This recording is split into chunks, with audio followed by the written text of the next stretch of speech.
السلام علیکم ورحمۃ اللہ وبرکاتہ۔ اعوذ باللہ من الشیطان الرجیم، بسم اللہ الرحمن الرحیم۔ شروع کرتے ہیں اللہ کے نام سے جو بہت بڑے مہربان نہایت رحم والے ہیں۔ بہادری، دلیری اور موت کا شوق،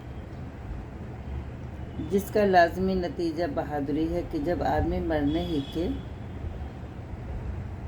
سر ہو جائے تو پھر سب کچھ کر سکتا ہے۔ ساری بزدلی، سوچ، فکر زندگی ہی کے واسطے ہے۔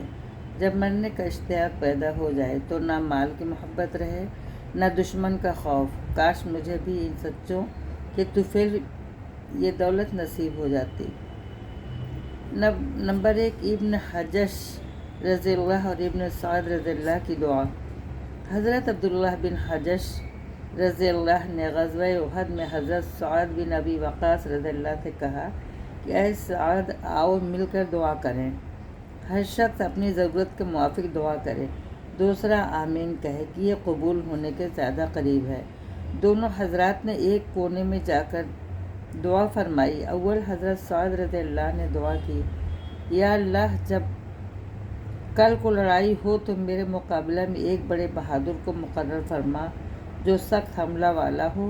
وہ مجھ پر سخت حملہ کرے اور میں اس پر زوردار حملہ کروں، پھر مجھے اس پر فتح نصیب فرما کہ میں اس کو تیرے راستے میں قتل کروں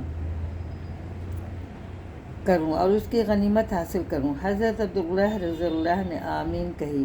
اس کے بعد حضرت عبداللہ نے دعا کی، اے اللہ، کل کو میدان میں ایک بہادر سے مقابلہ کرا جو سخت حملہ والا ہو، میں اس پر شدت سے حملہ کروں، وہ بھی مجھ پر زور سے حملہ کرے اور پھر وہ مجھے قتل کر دے، پھر میرے ناک کان کاٹ لے۔ پھر قیامت میں جب تیرے حضور میں پیشی ہو تو کہے کہ عبداللہ، تیرے ناک کان کیوں کاٹے گئے؟ میں عرض کروں، یا اللہ، تیرے اور تیرے رسول کے راستے میں کاٹے گئے۔ پھر تو کہے کہ سچ ہے، میرے ہی راستے میں کاٹے گئے۔ حضرت سعد رضی اللہ نے آمین کہی۔ دوسرے دن لڑائی ہوئی اور دونوں حضرات کی دعائیں اسی طرح سے قبول ہوئیں جس طرح مانگی تھیں۔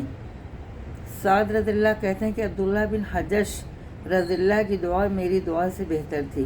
میں نے شام کو دیکھا کہ ان کے ناک کان ایک تاغے میں پروئے ہوئے ہیں۔ احد کی لڑائی میں ان کی تلوار بھی ٹوٹ گئی تھی۔ حضور پاک صلی اللہ علیہ وسلم نے ان کو ایک ٹہنی عطا فرمائی جو ان کے ہاتھ میں جا کر تلوار بن گئی اور عرصہ تک بعد میں رہی اور 200 دینار کو فروخت ہوئی۔ دینار سونے کے ایک سکہ کا نام ہے۔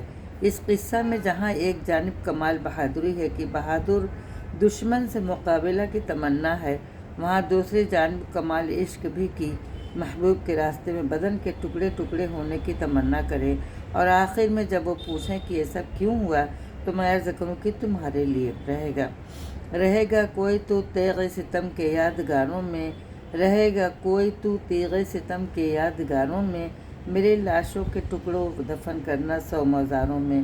السلام علیکم ورحمۃ اللہ وبرکاتہ۔ انشاءاللہ آئندہ